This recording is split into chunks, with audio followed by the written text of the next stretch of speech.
Ladies and gentlemen, Lisa Fielding. Hi, everybody. Hi, everyone. How's everybody doing? You guys listen to news radio? Yep. Good answer, right? Okay. Good. Okay. We're on FM too, actually, now. We're on 105.9. Absolutely. My front row excellent student knows all the answers to that. So I've been over at WBBM for about 7 years, but before that I was in TV for about 15 years, moving around the Midwest, paying my dues, I guess. So you guys are all interested in radio, right? What do you like? News? Do you want to be a jock? Music? You want to do news? Ooh, you got a good voice. I already can tell. See? Got the pipes, right? That helps. But you can also learn, and take voice lessons and go out there and learn to kind of have those pipes through radio too. But being a reporter is great. It's fun. And being a jock is fun. Radio is fun in general.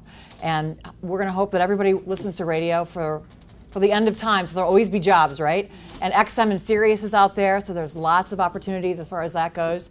So the jobs are there, and even AOL radio, anything online. So, don't believe anybody who tells you that there's no jobs in media. I know that's why you're here in this room, because of that. But it's probably one of the best, most fun industries ever, okay? But you don't make any money for a long time, and that's the reality. If you're money motivated, you might as well leave now. Have people told you that already? No? Well, here's your reality check, folks. But what you don't make in money, you make in, the fun and the experiences that you have in radio. Eventually, you can make a good living. But, you come out of this school or college or wherever, high school, you can't expect to make probably much more than maybe 25 tops for the year. Everyone's gasping at that? I don't know. Yeah, but that's okay, because you know what? If you start out in a smaller market, which means like not Chicago, but maybe a Rockford, Illinois, which is a little west of Chicago, or like a South Bend, Indiana, or Madison, Wisconsin. Are you guys all from Chicago? Do you want to stay maybe close to home? Okay, no, that's a good answer too. Whether you do or you don't, there's so many options. You can go anywhere around the country and find, great jobs in smaller markets. But if you want to stay close to home, which I sort of did, not on purpose, but I started out in Peoria, Illinois. Ever been to Peoria? That's okay. It's kind of a college town. But I started out in television and working at NBC right there. And then I went to Rockford, Illinois, which is a smaller TV and radio market, but it's very close to Chicago, so there's lots going on there. And I did TV there, and then I went to Madison, Wisconsin, and then I went to Milwaukee, and then I came back to Chicago. So for me, it took me about 20 years to get back to where I wanted to be. I wanted to be back home because I grew up here and my family's here, that kind of thing. So sometimes it doesn't take that long, but it can sometimes. It depends on what your goal is. If you don't mind living around the country and experiencing that kind of thing, you have some great experiences in TV and radio and that kind of thing. So I've been doing this for about 25 years. I started when I was 5. Right? See, I don't look that old, right? So, but I did, I started when I went to high school and I thought, do I really know what I want to do? You go to high school, most kids don't know what they want to do. But I remember my mom saying she's like, you should be a journalist. You like to write, you like to talk, and you like to tell stories. So I thought, well, maybe. And my high school really didn't give me a lot of opportunities. It was the basics, but I didn't really have any. We had a speech class, I think. Then I went to college, and I didn't even have the trade that you guys are learning here. You guys have such hands-on stuff to really go out there and learn here. My undergrad didn't have so much. They do now. I think they've put some more money into it. But I didn't really get much of an experience in my undergrad either. So one day I had a moment of bravery, and this is back in the 80s when there was telephone books. You guys probably weren't even born, some of you guys. Okay, they still are at our doorstep. I don't know why. No one uses those telephone books. You really? You do? Of course. When I need it. Well, I don't always look it up. You don't use Google? Sometimes, but if I'm in the car, then I use Google. If I'm at home, I grab a book. Really? Okay. Well, you're probably the first person that has said that. Anyways, so back in the day of telephone books, I opened the yellow pages under TV stations, and I just picked a station at random. I'm like, oh, NBC. I think they have Friends on that, whatever, something. And so I called the newsroom, and they answered, and I said, are you guys looking for interns this summer? And he said, yeah, start Monday. It's like, what? Yeah, freaked me out. I was like, okay. I had no idea what I was doing. Oh, it was probably the scariest thing I ever did, but it was why I am here today. And I went at the NBC station. They were really short-staffed because a lot of people take vacations in the summer, and they threw me into it right away. And I was holding that microphone with the little peacock on it, asking the mayor a question. I didn't even know the mayor's name. You know, I mean, I really didn't know what was going on. But, you know, you get into it really fast, and you're kind of forced to do it. And I made tons of mistakes, and the anchor yelled at me a couple times because I got something wrong and I didn't ask. You know, I was too afraid to ask what was going on, and so I kind of guessed. Never guess in journalism, okay? I think there's a sign right there. If it's not documented, it didn't happen. Something like that, you know, as a journalist, you got to get it right in the facts. And so that's something I learned kind of the hard way when I first was an intern. And what's an intern? You go, and most of the times you don't get paid.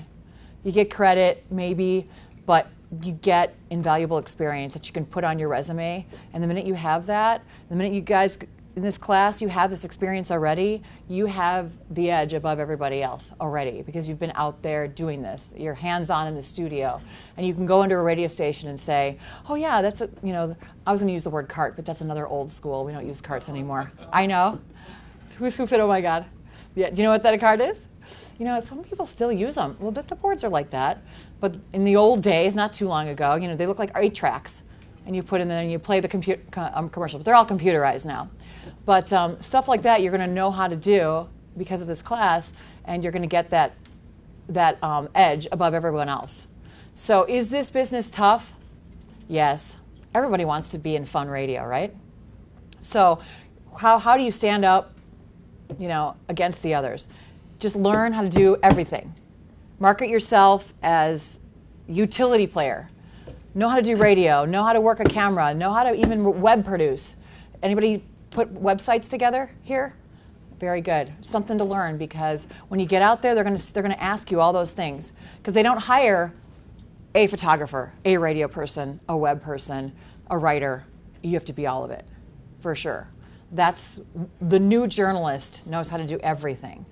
And again, I didn't graduate that long ago, but even when I graduated, I was only a reporter. I only held the microphone. Now, in TV at least, students are expected to know how to use a camera and and interview.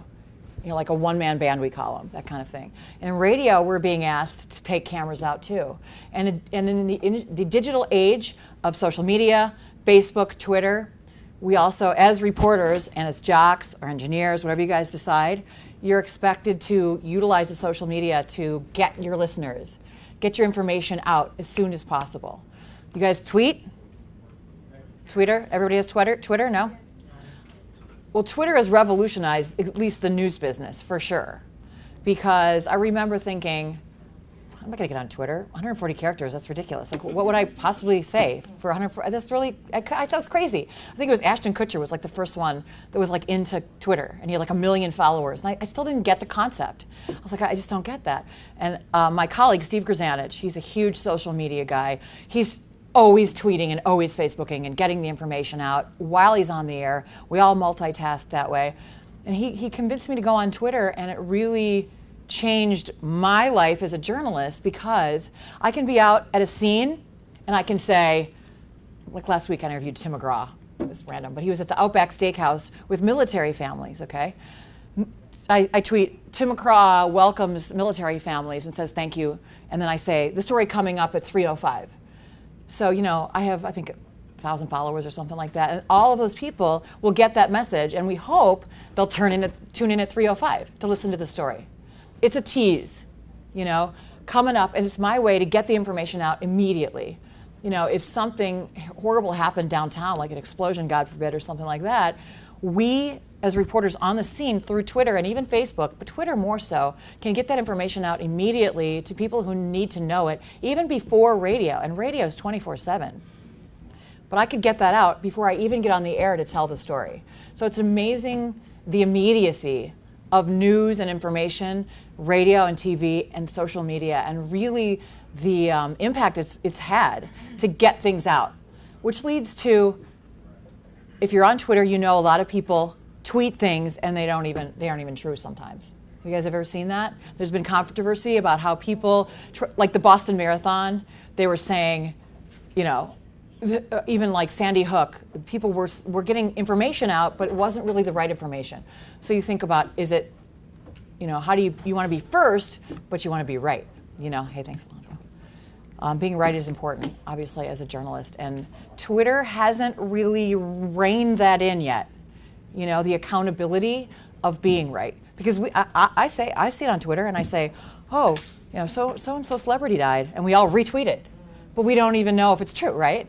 So you have to, you know, that's something that we're talking about as journalists, you know, not only in our newsroom, but with students like you guys, about how to be better and accurate and fast, but on the scene with their social media.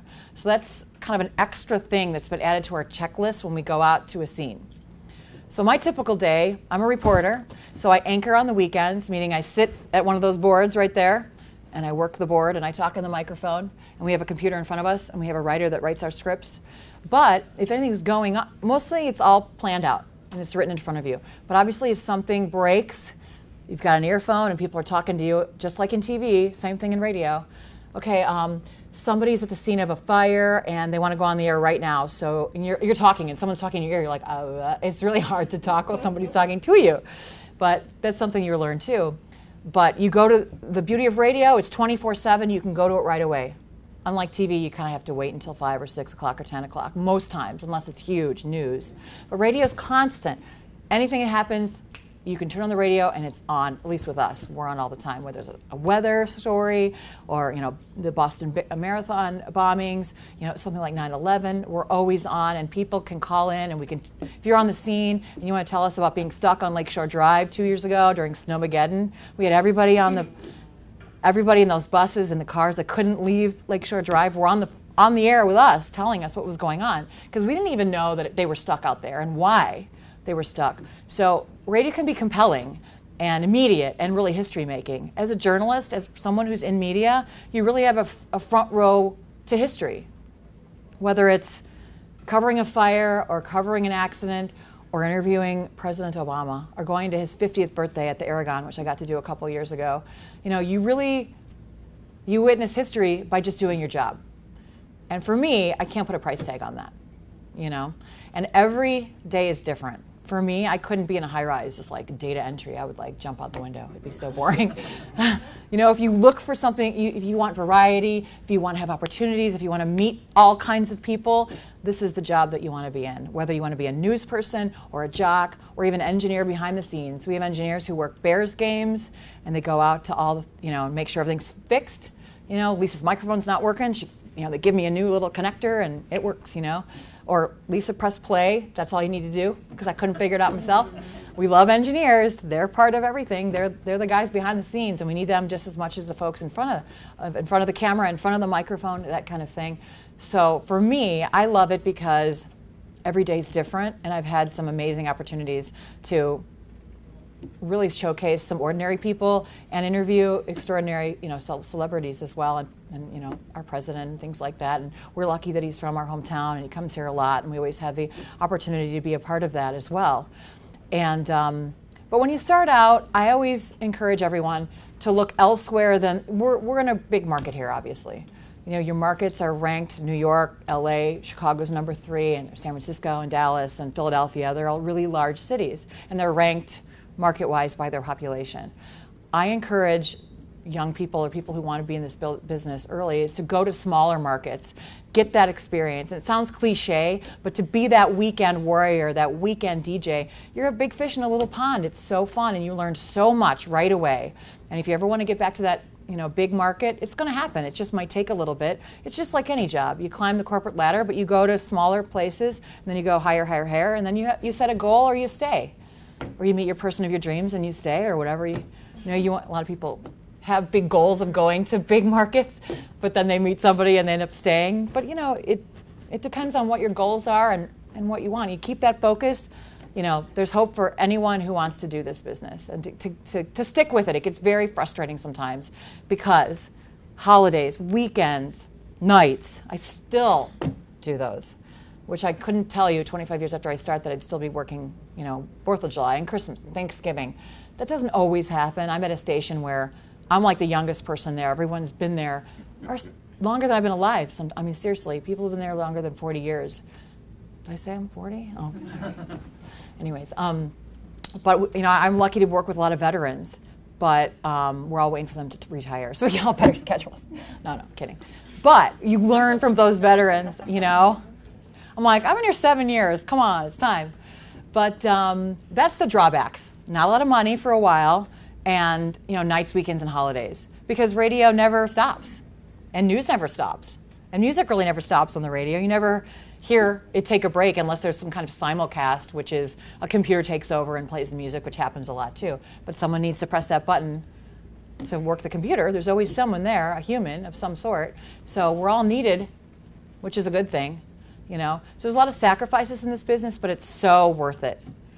You know, I love what I do, and it's been a long road, and I complain every time that I got to work a weekend, but you really feel accomplished at the end of the day, because you either made someone happy, or you helped someone, or you know, informed someone. There's so many things you get back out of this business, for sure, especially if you're a journalist.